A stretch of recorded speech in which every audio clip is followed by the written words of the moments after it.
mimi binafsi bwana, kwa hilo swala ulozungumza, mimi kwangu iko sawa. Shinifahamu vizuri. Sasa na hapa nimefika. Ila mimi una kitu kimoja na kuuliza. Wewe umeshazungumza na mwanamke mshakubaliana? Mimi nimezungumza naye, ila changamoto nyumbani kwao ndio kuna matatizo. Hilo swala nyumbani kwao mimi naomba bwana, kweli achana. Mimi najua. Kama nyinyi wenyewe mmeshakubaliana. Yaani mwanamke kakubali na mwanamke mshapanga. Wao kuna nani ambao wanabadilisha mazungumzo au wabadilishe kitu isikamilike hilo jambo au wakatae. Kwa sababu kukataa ni mwanamke. Kama mwanamke kakubali, sasa nani tena mwingine anakuja kupinga? Ile familia yao unaona kama vile akili hawana. Mwanamke ataka kuolewa, mtu ataka kupata ameshapata mchumba aolewe. Unajua hapo kikwazo kipo katika wewe jinsi ulivyo na yule mwanamke. Wao ndio hawapendi yani. Unajua watu binafsi sana. Yaani wa binafsi alafu una mambo ya kizamani.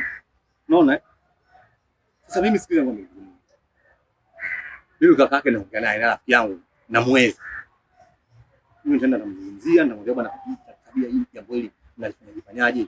Mtu kashapata mtu kashaelewana. Kitu kingine kipo simu gani? Eh?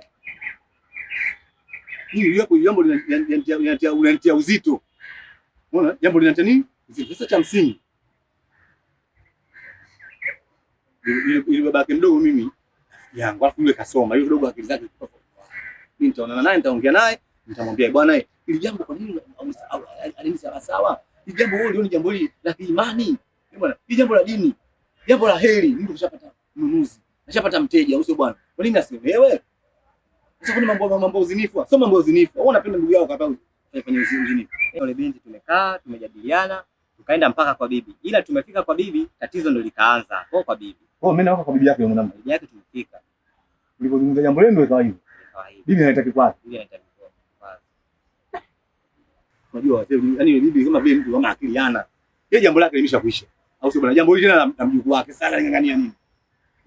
Mtu mwenyewe kashakubali umuolewa. Yeye anang'ang'aniza ndugu gani? Yaani watu wengine ujue akili zao zinakuwa tofauti. Yaani elimu. Yaani hapo ugomvi baina wewe na wewe unaweka utofauti. Sasa maisha yapo hivyo. Wote sisi tumezaliwa na sisi wote binadamu. Sisi wote watu wa Mungu. Unafahamu? Sasa mimi nashangaje kiko lakini wewe niache mimi. Wewe usishangae kabisa mimi. Mimi sasa ukielele. Mimi sasa mshenga na kuwa mshenga. Katika ule kutoa taarifa ile sio, yaani kunipambia habari labda kuomba ushauri. Mimi nakuwa mshenga wako. Lakini kitu kimoja. Je, unaweza kuhudumia vizuri? Umekubaliana na huduma unaiweza ndugu yangu? Singekaeka hapa tena baadaye siku 2 3 utanifuata mimi utafuta riziki. Unaweza kuhudumia? Mimi tunajua kaka, sina kama mambo ya kubahatisha. Mambo mimi naelewa. Sasa kama jambo hilo limeisha, hiyo imeisha. Hiyo limeisha. Mimi nachokwambia wewe mke umepata. Sawa. Mimi mbona fresh na kutegemea dawa za. Ndio kurekebisha, ndio kashangaa. Mimi sawa katika masuala ya kuhudumia bali. Sasa siku 3 ndio hudumie. Sichanganyane. Hamna wasiwasi wala ni mwenyewe niko